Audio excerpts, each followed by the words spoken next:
Hey guys, it's Leah and welcome back to my channel.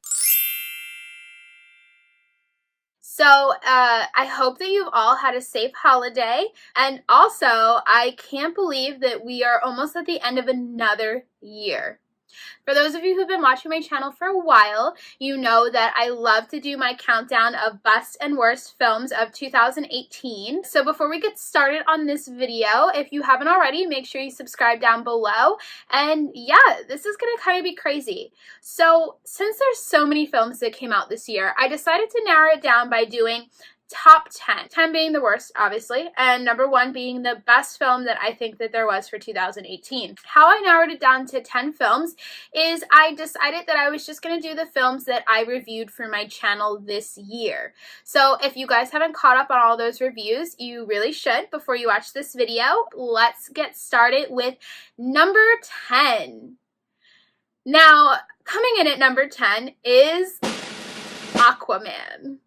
I'm not sure if it's because I just saw it and am freshly disappointed, and I didn't let it marinate a little bit, but yeah, I am still very disappointed in Aquaman. You guys can see my review. I will leave it in the link somewhere up here. But yeah, there was a lot of issues with it that I didn't really agree with, and what really gets me in a film is poor writing, and there was a lot of it. So that's why it's going to come in at number 10.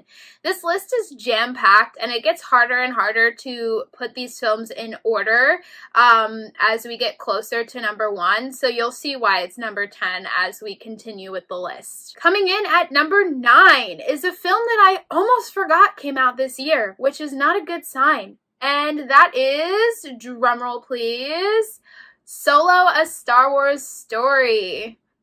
Now, if I look at this film as not really part of a Star Wars franchise, it was an okay film. I believe in my review, I gave it a 7. It wasn't horrible like I thought it was going to be, but it wasn't great either. It was also a film that nobody asked for. So I haven't really heard anything lately about them continuing with their little solo trilogy, so let's kind of hope it stays that way. That's just my opinion on it, and that's why I put it in number 9. Coming in at number 8 for films this year is Ant-Man and the Wasp. I know, it's shocking. 8 is so low, and get it, solo?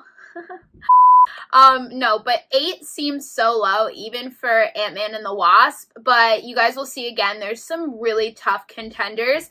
Ant-Man and the Wasp was a great watch this year. It provided a lot of comedic relief. I enjoyed it. I actually really did like it. Yeah, it just didn't wow me. It was just an okay film from Marvel, but it was good. But compared to the rest that are going to come up on the list, it couldn't really hold up. Coming in at number 7 is Venom.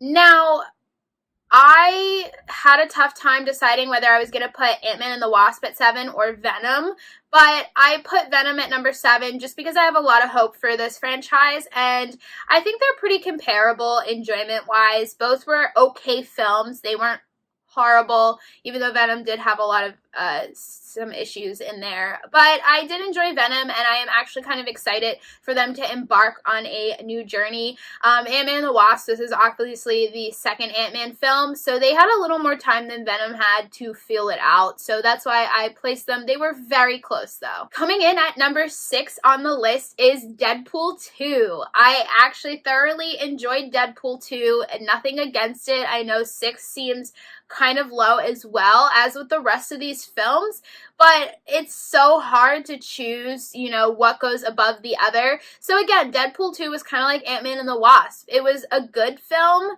It wasn't the best. It wasn't amazing. It was a good watch. It had some issues in there, but I wasn't mad at it. Some of you are probably going to be a little upset about this one, but coming in at number 5 is Black Panther.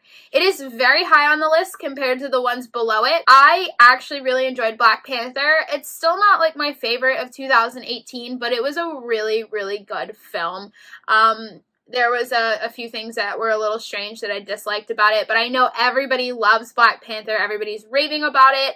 I was pretty impressed. I wasn't blown away though, but I was impressed. I did like Black Panther a lot. Coming in at number 4, and this was another one that was hard. It was like with Venom and Ant-Man and the Wasp. I couldn't decide if I wanted Black Panther to be number 4 or if I wanted Fantastic Beasts: The Crimes of Grindelwald to be number 4. I ultimately decided to give it to Fantastic Beasts, probably because I'm a little biased. As a huge Harry Potter fan, I was actually pretty mad at Fantastic Beasts. But you know, there were a lot of times in the theater where it took me back to when I was like 10 years old and seeing the Harry Potter films in theater for the first time, and it just had that little bit of magic in there at times. It wasn't 100%. There was a lot of issues. Very angry about the ending still. If you guys want to watch my rant about that, I am so upset about it.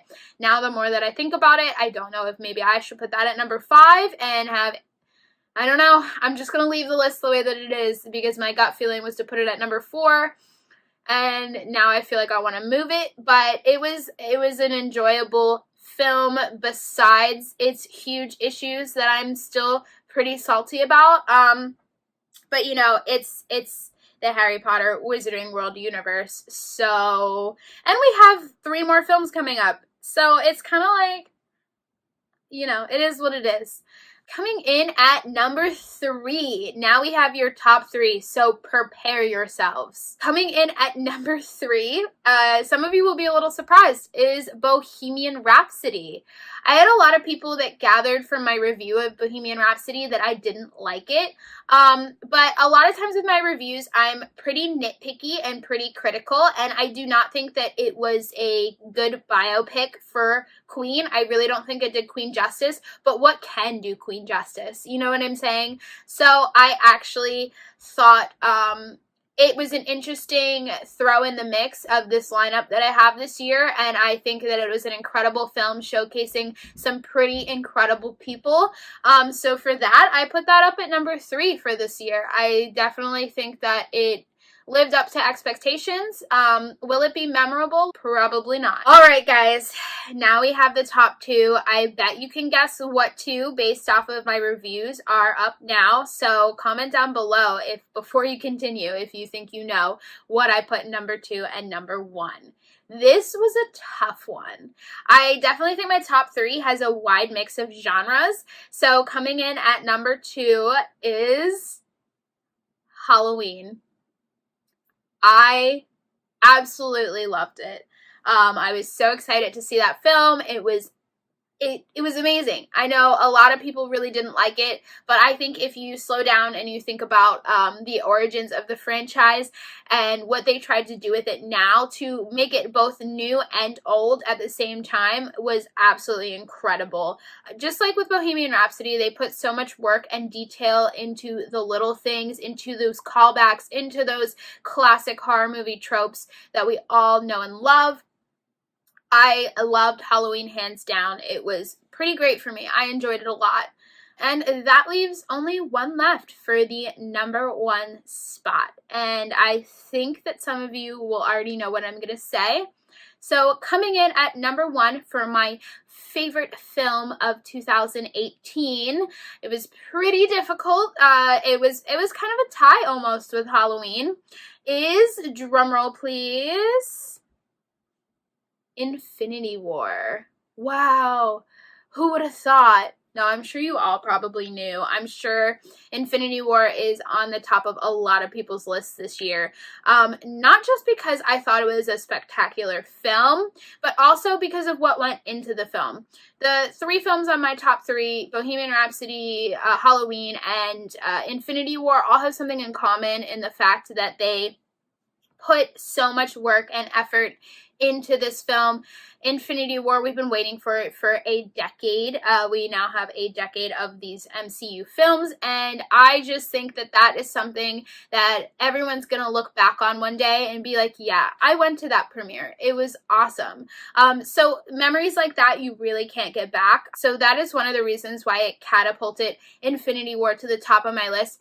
Regardless, it was a fantastic film. I really enjoyed it. I can't believe that we're already coming up quickly on Endgame, and It's going to be the end of an era for some and the beginning for others. So I definitely am going to put that at number 1 for numerous reasons. I hope that you guys really enjoyed this video. I cannot believe that we're already coming up at the end of 2018 and I just put them all in a lineup and gave it to you. It's so crazy. It was a pretty tough group. As you guys could see, it was kind of hard to put them in order, and a lot of it is just personal preference. So make sure you guys subscribe down below. Leave comments of your top 10, not really top 10 because the 10 was like the worst that I didn't like. But leave comments of what you think of the films of 2018. I would love to hear it, and I will see you guys next time. Bye, guys.